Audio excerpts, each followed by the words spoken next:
আমাদের মূল স্লোগান হচ্ছে জয় মা পার্বতী শিবই। এই মায়ের নাম অ্যাকচুয়ালি কি দাপট না বিকট? ইতিহাসে বই প্রকাশিত হয়েছে। দাদা আপনার নামটা? আমার নাম সুরজ ঘোষ। দাদা আপনাকে শেষ প্রশ্ন, হ্যাঁ। এই মায়ের নাম অ্যাকচুয়ালি কি দাপট না বিকট? আমরা তো অনেক নামেই মাকে চিনি, তো একটু যদি ব্যাপারটা বলেন।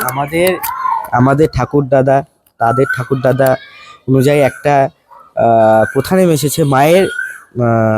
গত দিনে এবং বর্তমানেও মায়ের দাপট স্থানীয় অঞ্চলের উপরে প্রচণ্ড ছিল জন্য, এবং স্থানীয় নামও আমাদের চকদাপট।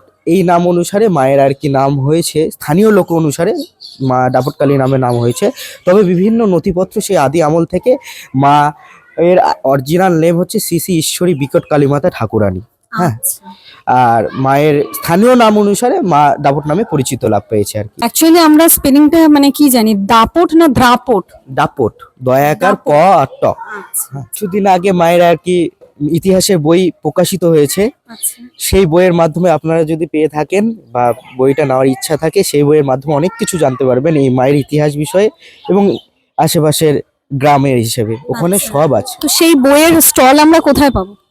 মেলাতে পেয়ে যাবেন। মেলাতে বই স্টল বসছে। আচ্ছা, যদি এই মায়ের এবং এই মন্দির সংক্রান্ত আরো কিছু তোমাদের জানার থাকে তাহলে কিন্তু এই মেলাতে সেই স্টল পাওয়া যাবে, মানে বই বিক্রি হবে। তো অবশ্যই তোমরা সবাই সংগ্রহ করো। আমাদের মূল স্লোগান হচ্ছে জয় মা পার্বতী শিবই। আমরা জয় মা পার্বতী শিবই দিয়ে শুরু করি এবং শেষ করি জয় মা বিকটকালী। জয় মা।